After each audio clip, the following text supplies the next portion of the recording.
উত্তরবঙ্গের নীলফামারী জেলায় টেক্সটাইল মিল নামক এলাকায় যদি চায়না হাসপাতালটি প্রস্তুত হয় তাহলে এই এলাকার সর্বস্তরের জনগণ সুবিধা পাবে। কেন ভাই আপনারা আন্দোলন করেন রংপুরের মানুষ? রংপুর জেলায় তো রংপুর বড় মেডিকেল রয়েছে, দিনাজপুর জেলায় দিনাজপুর বড় মেডিকেল রয়েছে, আপনাদের পঞ্চগড় ঠাকুরগাঁ লালমনিরহাট কুড়িগ্রাম গাইবান্ধায় আপনাদের যোগাযোগ ব্যবস্থা রংপুরের সাথে অনেক সুন্দর।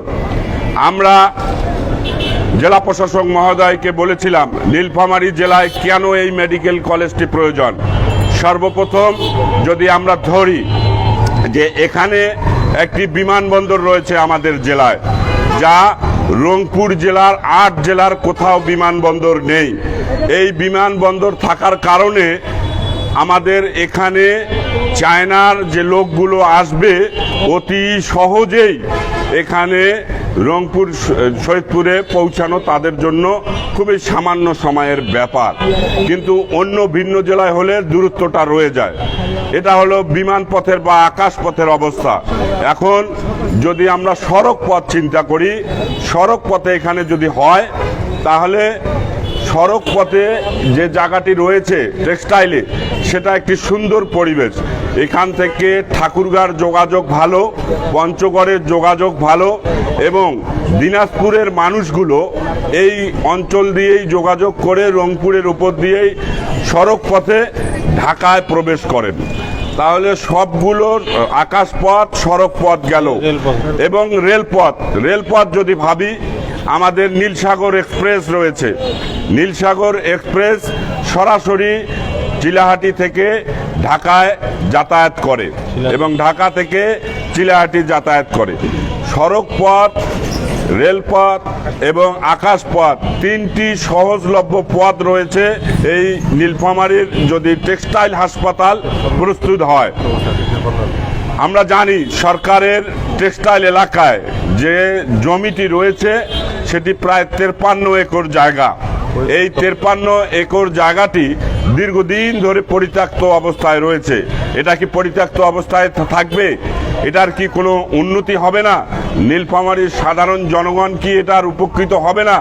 আমরা ছোট থেকেই দেখে আসছি, এই আমার ৪৫ বছর বয়স, সেই ৪৫ বছর বয়স থেকে জ্ঞান হওয়ার পর থেকে দেখে আসছি টেক্সটাইলের এই 53 একর জায়গাটি পরিত্যক্ত অবস্থায় রয়েছে। অতি সম্প্রতি বেশ কিছুদিন আগে শুধু ওখানে একটি বিডিআর ক্যাম্প রয়েছে। এরপর যদি আমরা ধরি নীলফামারীর উত্তরা ইপিজেড, এই ইপিজেডটি নীলফামারীর সদর উপজেলায় অবস্থিত। এখানে বিভিন্ন ধরনের কোম্পানি রয়েছে, চায়না অনেক কোম্পানি রয়েছে। এই চায়না ব্যক্তিগুলো অতি সহজেই এই ভ্রমণ পথগুলো থাকার কারণে, রেলপথ, সড়ক পথ এবং আকাশ পথ থাকার কারণে তারা সহজেই ইপিজেডে আসছে, যোগাযোগ করছে এবং ব্যবসা প্রতিষ্ঠানগুলো দীর্ঘদিন থেকে সুষ্ঠুভাবে পরিচালিত হয়ে আসছে।